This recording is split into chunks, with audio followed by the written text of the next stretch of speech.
Hello दोस्तों, कहिए कैसे हैं आप सब। आजकल ऑफिस क्या, घर क्या, बाहर क्या, सब जगह कोविड से रिलेटेड ही बातें सुनाई देती हैं और दिमाग में बुरी तरह से नेगेटिविटी भर जाती है।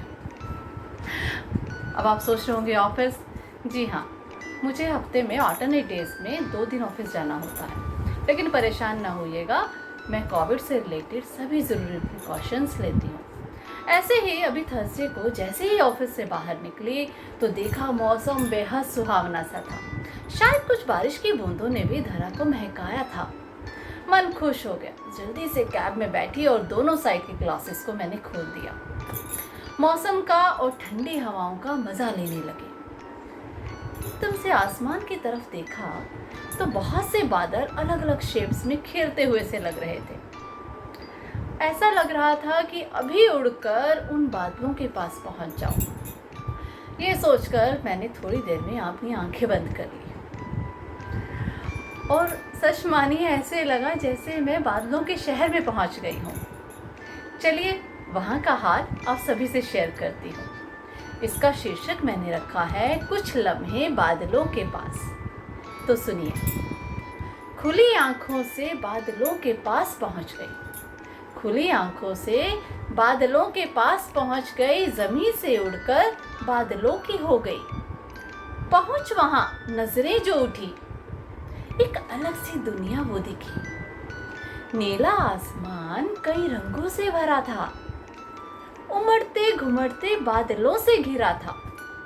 मैं कुछ घबराई, जो ही एक बादल के पास गई वो धीमे से मुस्काया। मैं भी खुश हो गई।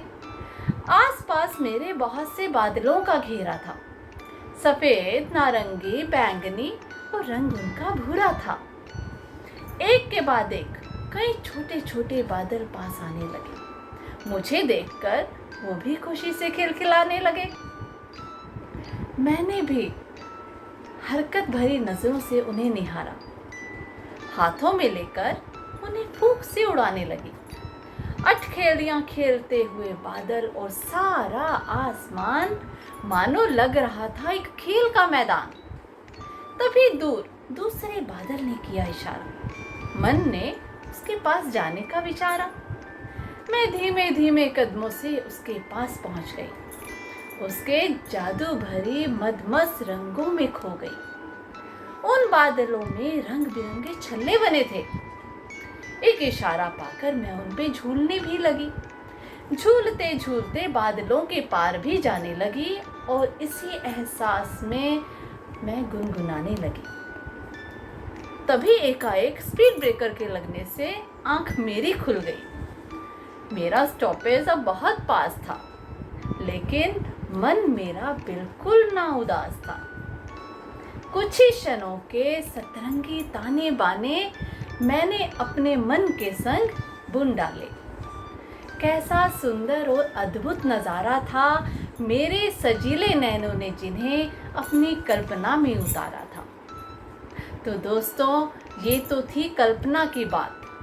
देखिए, कुछ ही पलों का ये काल्पनिक एहसास भी रोम रोम को प्रफुल्लित कर गया।